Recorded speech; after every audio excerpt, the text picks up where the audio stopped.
Hello, my friends. Welcome once again to Spiritism, a closer look. You are on Kardec Radio. I'm Luiz Lima, your host for tonight. If you have any questions, any comments, any suggestions, you can always go to the information down on your screen. You can always go to kardecradio.com. You can come to our Facebook page, or you can use the email address listed there for questions and comments, suggestions. And even if you want to suggest a topic for discussion so we can bring it over and talk about it. Tonight, we are going to talk about, we're going to take a closer look at Darwin and Spiritism.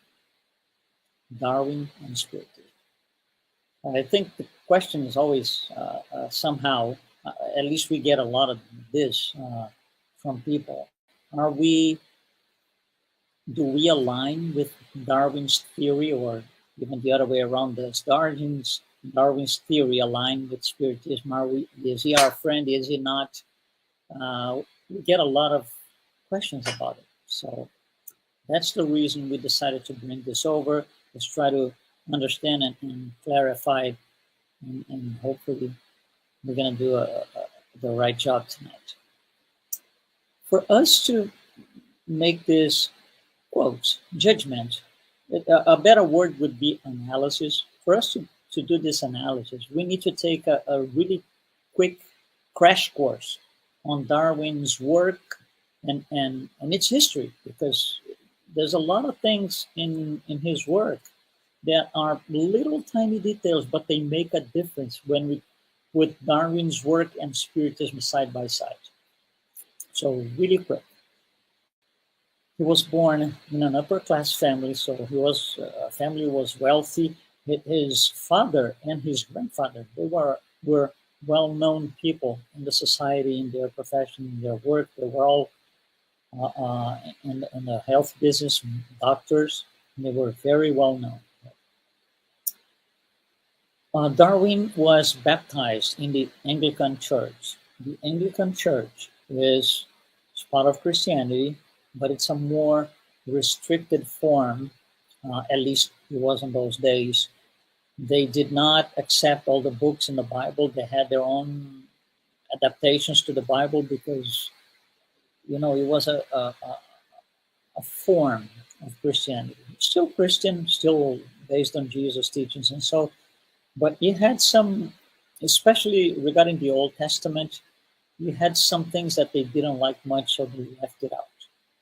Anyway, so he, as a young child, he was going to the Anglican Church.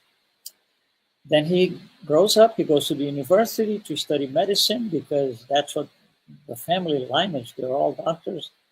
He didn't perform well. He went to study science. He didn't perform well, but he had contact with the theory of Jean-Baptiste Lamarck, which we're going to address this on a separate live another time. We're going to come back to him just a little bit, but Jean-Baptiste Lamarck he wrote the first paper ever, the first book ever on evolution from the scientific point of view. So because of his Darwin's poor academic performance, his father decided to send him to Cambridge to become an Anglican cleric, and he does. He completes the course, but it's not really what he wants. It's not really what he wants. He had things that he would not really get along with in the Anglican Church. One of them is, there was this guy called James Ussher who wrote a book. He wasn't one of the Anglican bishops at the time. Not at his time, not at Darwin's time. That was in like 1650 or so.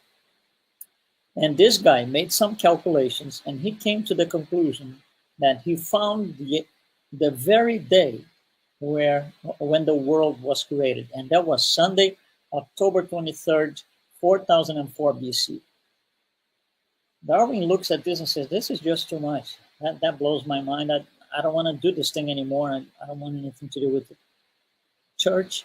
So he takes off on a trip, on a voyage, a 2-year voyage, on a ship called Beagle. And in there, he reads a lot. One of the books he reads is a book by an Englishman, scientist also, called Charles Lyell. Charles Lyell wrote a book called The Principles of Geology. And he touches, on the book, he touches with some depth on evolution, species, birds, and stuff like that. And Darwin, reading the book and on the ship and stopping on different places, he was kind of, oh, what his guy's saying here is interesting. Yeah, I see different birds, I see different plants. The beak of some of the birds are the bird itself is very similar to ours in England, but the beak is a little bit different because they take the food in. The food intake is a slightly different. So all of that triggers his mind to put the attention on something more serious in terms of uh, I want to study this thing. That's my line of work. I'm going to become this biologist slash naturalist. And that's what he does. So he starts analyzing species, collecting data, a lot of notes. He was making notes all over the place. 2 years later, he comes back to England and he starts on writing a book with his observations and the answer to his question. And the question was, his whole work was based on finding the answer to this one question. What triggers or what motivates the evolutionary process? You see, it's not a matter of is there evolution or not? No. Evolution, for him, it does exist. It's a thing for sure. But what triggers it? That was his question. So the entire Darwin work was based on the idea to find this answer. We need to take a little bit of time here to look at his work because it matters. His work, how it came about, matters for us to understand where he's coming from, and is he aligned with us, spiritists, yes or no? So I'm going to put this in graphic form because I think it's just going to be easier for us to follow. So he writes his book. It's called the opening book in terms of works on evolution. It's not the first, but it's the one that's going to change everything. So the name of the book is here. You see on your screen, The Origin of the Species. That was in 1859.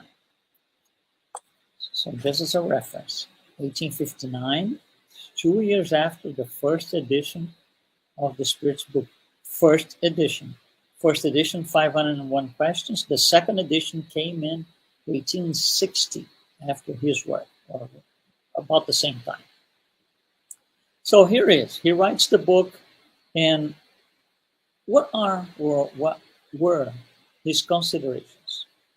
Who made him write the book? What was he reading and going after to be able to write the book?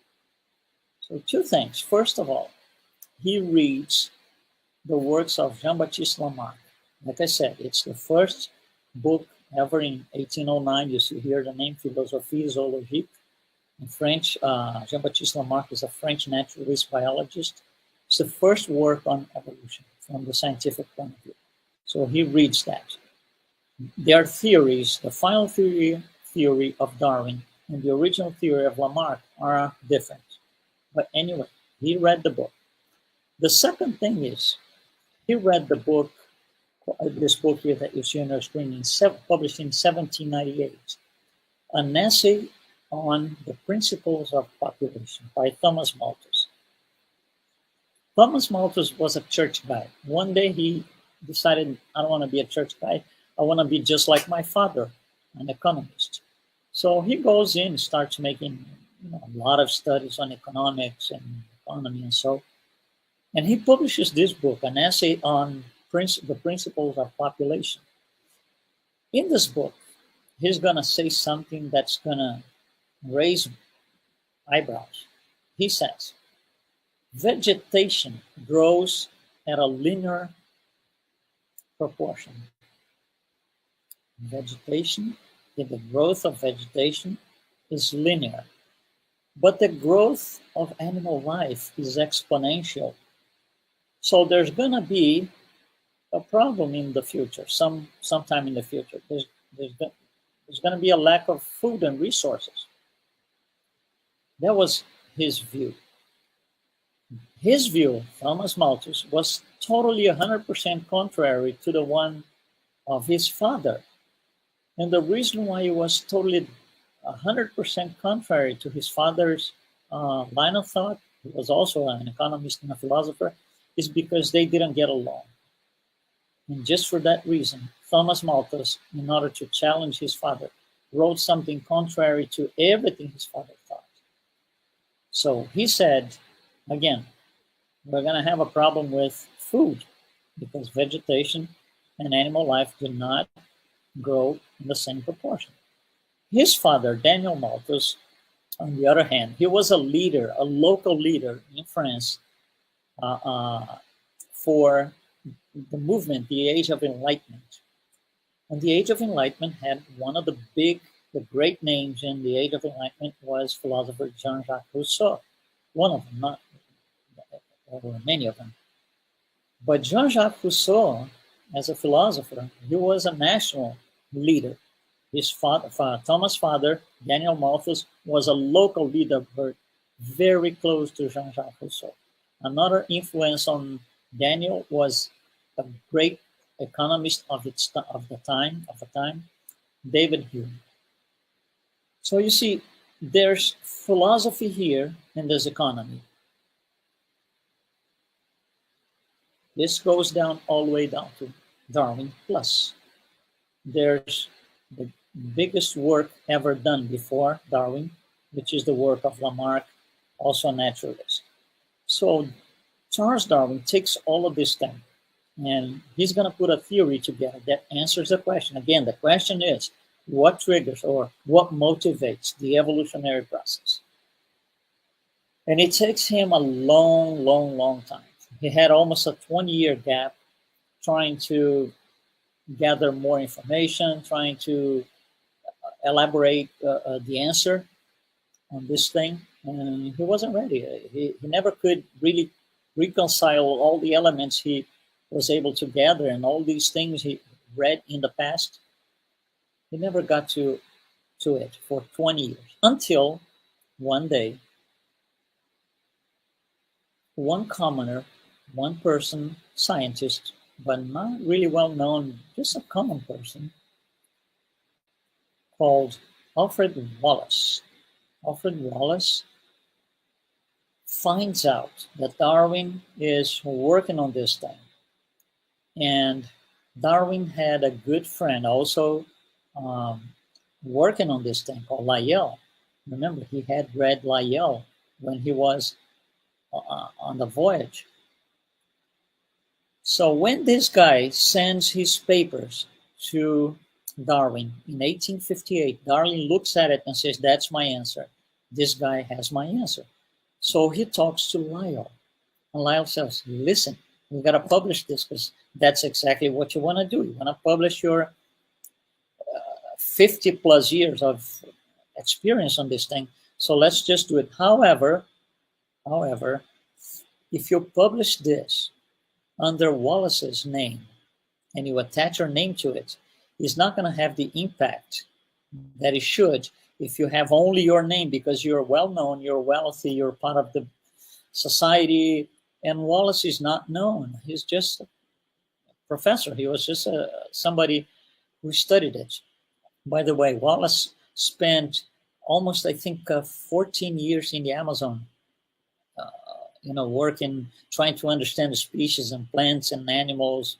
It was a beautiful, huge work, similar to what Darwin had done. However, Darwin, did this for 2 years, and Wallace did for a lot longer. Anyway, so that's the story of how the book came about. So it isn't really 100% Darwin. There are people that debate, plagiarism and other things. It's not our purpose to discuss that here tonight. But this is where he comes from. He's trying to get the answer for something evolutionary. And there's philosophy in the middle of this thing. It's a mix of things. His theory, written by himself, is not perfect. There's still a lot of things that need to be understood. A lot of people, he says that, a lot of people are going to come after me. Hopefully they can fill in all the gaps and the answer that we still don't have. Let's take a quick comparison of what Wallace brought to the table compared to what Darwin had in his mind. That's going to be interesting. So for Wallace, by the way, the theory of evolution, it's actually known as the Darwin-Wallace theory of evolution. Okay. Anyway, for Wallace, evolution was driven by the elimination of the weakest. Weak species or weakest species are going to disappear. So the weak elements of a society will trend to be eliminated. That's Wallace. Darwin. Evolution is driven from the will to survive. It's the survival of the strongest. You might seem the same thing, but it's not really. We're going to come back to this in a little bit. For Wallace, we need to improve, not to be the weakest. Right? So we need to improve, not to be the weakest. For Darwin, we need to struggle to acquire the status of the best at any cost, because it's survival of the strongest. We need to be the strongest at any cost. We will do anything to survive and be the best. So you see how there's a difference in focus here. One is just saying, let's not be the weakest. The other is saying, let's be the best of all at any cost. I'll do anything that it takes to get there. So the underlying message, and that's where the difference starts. The underlying messages. If you belong to the group of the weak ones, how are you going to survive? The best thing you can do is gather all together, put everybody together, and let's go for it. If you would try to do this alone, each one of the elements, it's weak. It's not going to be able to survive. But when you go as a group, you get strength. Then there's a much better chance to survive. So for the message that Wallace sends, the underlying message is cooperation, collaboration. For Darwin, not is competition at any cost. That's interesting. Now, what makes it interesting is this. Until the works of Darwin, until 1859, everything you wanted to know, you would ask the provider of the truth. The provider of the truth was the church. The church had the absolute answer to everything else. But, there was a point in maybe around the 1600s or so where the answers were not coming. They were not there. You would ask the church, the priest, they would say, this is not something you should ask. You can't question this. You shouldn't be asking this thing. So instead of answering, they were saying, don't ask. So it's kind of the provider of the truth is not bringing the answers that we need as a society. And we've been asking this for centuries, and the answers are not coming. With Darwin, some of these answers start to come. And then what happens is science takes over from that point and becomes the provider of the truth. And it is still today. Still today. If you want to know something, has it been proven scientifically? So Darwin established indirectly, but he did. And the results are out there. We can see anywhere, anytime, any day. Establish a new paradigm. That's called the scientific materialistic paradigm. which is still very much alive today. In the late 1800s, his work is 1859. In the late 1800s, almost next century, something came about with the name social Darwinism. And that was a movement led by a guy called Herbert Spencer. Social Darwinism preconizes improvement of humanity by purifying the race. You see, Darwin never wrote that, but it came out of his work. It was an interpretation, an indirect interpretation of his work. So this is equivalent to assume that there are unfavorable genetic inferiors. There are superiors and inferiors in terms of race.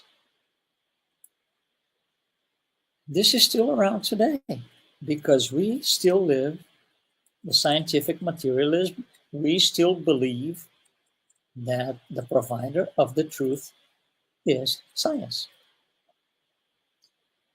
All of this so far that I've said is before the works of Mendel, Gregor Mendel, and the discovery of genetics, all of it. Mendel's work was published in the 1860s, never was considered a good work until the early 1900s. So that's almost 40 years after the works of Darwin. And then when Mendel works comes up, and we look at Darwin's theory, it doesn't match 100%. So it was necessary to make adjustments to Darwin's theory, and then the original Darwinism will become what is called today as neo-Darwinism. We still use the word Darwinism, but what we mean is not the original works of Darwin, is neo-Darwinism. So what is this? First of all, it believes that, or it states that natural selection triggers evolution. And that was the question he was trying to get the answer for. Natural selection triggers evolution. Natural selection depends on the environment. For example, think of an animal with a very long hair. It will be advantageous to this animal in cold weather, but it will not be advantageous in Florida where I live. So it depends on the environment. It makes sense. It's a logical thing. But the problem with the theory is this next thing here. Evolution and mutations, right? Mutations are random. So from time to time, there's a mutation on a species to follow the natural selection, and that mutation is random. And then we don't like what it says as Spiritists. It's not that it's wrong. We need to be very clear on this thing. It's a matter of layer. Understanding layer one, there's a next layer. When Moses said, an eye for an eye, he wasn't really wrong, but it's layer one. There will be layers after that will make it more comprehensible. It's the same thing here. There is no right or wrong. The Darwin theory studies the evolution of the species, physical animals, physical plants. The outcome of the theory is focused on evolution of the material forms of animal life and vegetation. Spiritism does not study the evolution of species. Spiritism studies the evolution of the intelligent principle. The intelligent principle needs to goes through its evolutionary path by going through the plant kingdom and the animal kingdom. But we spiritists, we are not studying the evolution of the species, how this form transforms into that one. This is not what we study. We study the intelligent principle. And that's one of the things that Darwin does not consider, because it wasn't what he was looking for. It was more restrict. So it's not really wrong. It's incomplete. A better word is incomplete.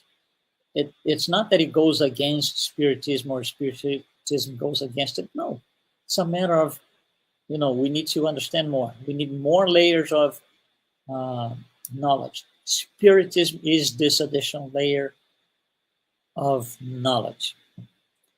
So the form changes from the Spiritist point of view. The form changes not because of random mutations, but because there is intention. It's orchestrated from the spirit world. So at one point, for this particular species to continue its path towards evolution, it's going to be needed, mutation is going to be needed here. So the mutation is not random, it's not accident. It is intentional. And the other thing that Spiritism considers, that goes not against, but goes to the next layer, it's a better explanation. Darwin proposes competition because his theory is restrict. Spiritism never proposes competition. It's collaboration or cooperation. It's the other side of things. So we look at the works of Darwin today, we as Spiritists, and it's hard to say, do we align with Darwin, yes or no? We have to go through an entire explanation, what we try to do here in 30 minutes, more or less.